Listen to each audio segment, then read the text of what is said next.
Uranus is the most misunderstood planet in our solar system. Not the hottest. That title belongs to Venus. Not the biggest. That crown goes to Jupiter. Not even the farthest. Distant Neptune holds that edge. But Uranus might be the most mysterious.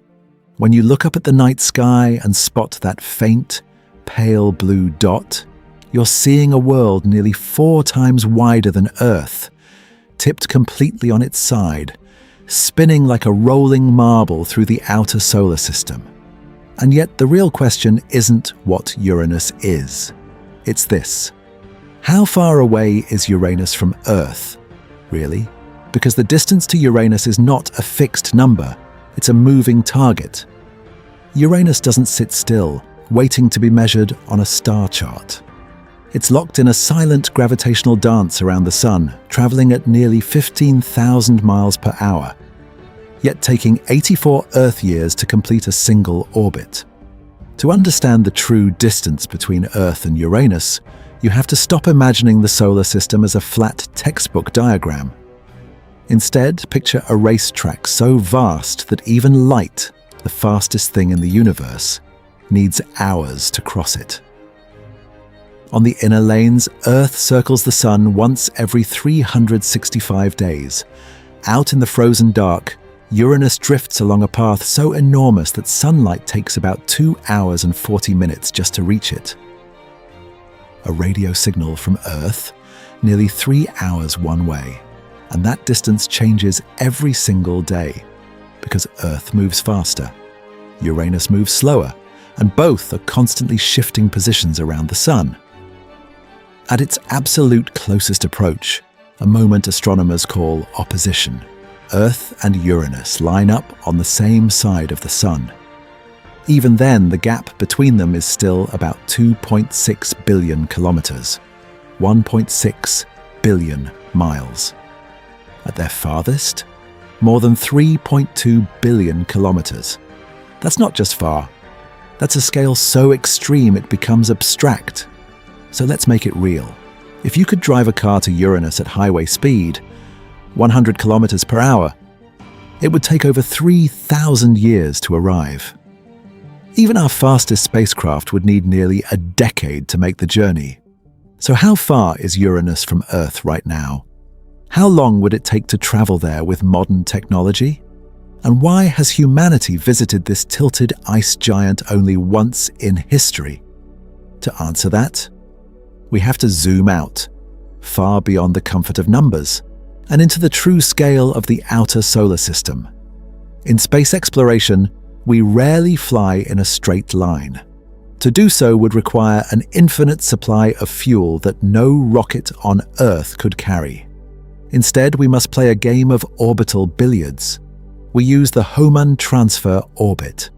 Named after Walter Hohmann, the visionary who mapped the mathematics of the heavens in 1925, this method is the gold standard for energy efficiency. Instead of aiming at Uranus, a spacecraft must be launched into a massive elliptical arc.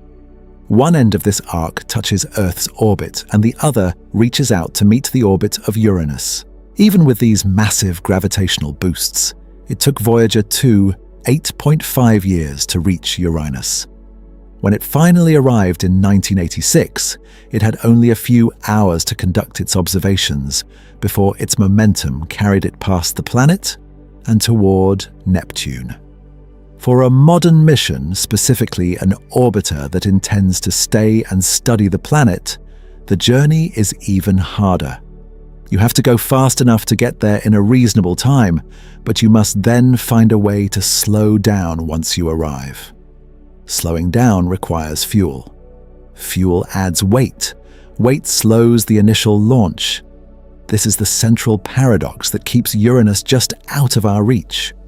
Why does it take so long?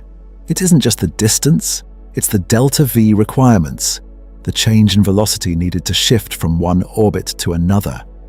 To reach Uranus, a spacecraft must climb uphill against the Sun's gravity. As it moves further away, the Sun's pull constantly tries to drag it back, slowing it down. By the time a probe reaches the outer solar system, It is moving much slower than when it left Earth. If we were to send humans, the 9-year journey, at minimum, would be a psychological and biological nightmare. Radiation. Beyond the protective shield of Earth's magnetic field, astronauts would be pelted by galactic cosmic rays for nearly a decade. Atrophy. Even with centrifugal gravity, the long-term effects of space on bone density and eyesight are still not fully understood. Isolation. At the distance of Uranus, a radio signal, traveling at the speed of light, takes nearly 3 hours to reach Earth. A simple hello and a response would take a full workday. The crew would be effectively alone in the universe. The journey to Uranus is the ultimate test of human patience and engineering. It requires us to plan across decades, to build machines that can survive the freezing vacuum for 10 years before their primary job even begins. Currently, space agencies are discussing the Uranus Orbiter and Probe (UOP) mission, which could launch in the early 2030s. If it uses a gravity assist from Jupiter, we might see it enter Uranian orbit by the mid-2040s. It is a sobering reality. For many of the scientists working on these missions today, they will be at the end of their careers by the time their spacecraft reaches its destination. It is a multi-generational baton pass.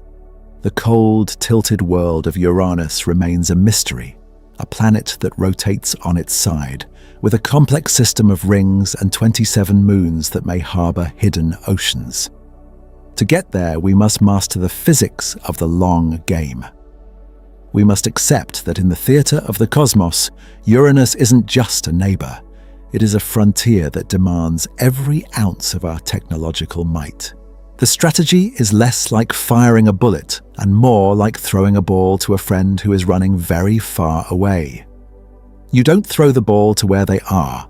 You throw it to where they will be in several years. If your timing is off by even a fraction of a percent, the spacecraft will arrive at a lonely point in space, missing the planet by millions of miles, doomed to drift into the eternal dark. This creates the launch window problem. Because Uranus moves so slowly and Earth moves so fast, the ideal alignment for this energy-saving transfer only occurs once every 370 days. While this is more frequent than the windows for Mars, the stakes are infinitely higher. A mission to Uranus is a commitment to a decade of silence. What does this mean for our travel time? If we want to reach the 7th planet, we have to choose our engine wisely. Currently, our primary tool is the chemical rocket. These are the workhorses of the 20th and 21st centuries, relying on controlled explosions of liquid oxygen and hydrogen. They provide a massive thrust, but they are thirsty. The rocket equation dictates that the more fuel you carry, the more mass you add, which in turn requires even more fuel to move. It is a punishing cycle of diminishing returns. If we rely purely on chemical propulsion and a Hohmann transfer, the journey to Uranus would take roughly 12 to 15 years. But scientists are looking toward the horizon. Ion thrusters, which use electricity to accelerate xenon ions to incredible speeds, offer a different path. While a chemical rocket is a sprint, an ion engine is a marathon. It provides a tiny amount of thrust, but it can run for years on end. For a journey to the outer solar system, where the sun's light is weak and distances are long, ion propulsion could provide the constant acceleration needed to shave years off the trip. Even more ambitious is nuclear thermal propulsion, NTP. By using a nuclear reactor to heat a propellant like hydrogen, we could achieve twice the efficiency of our best chemical engines. NASA and DARPA are currently revitalizing these designs.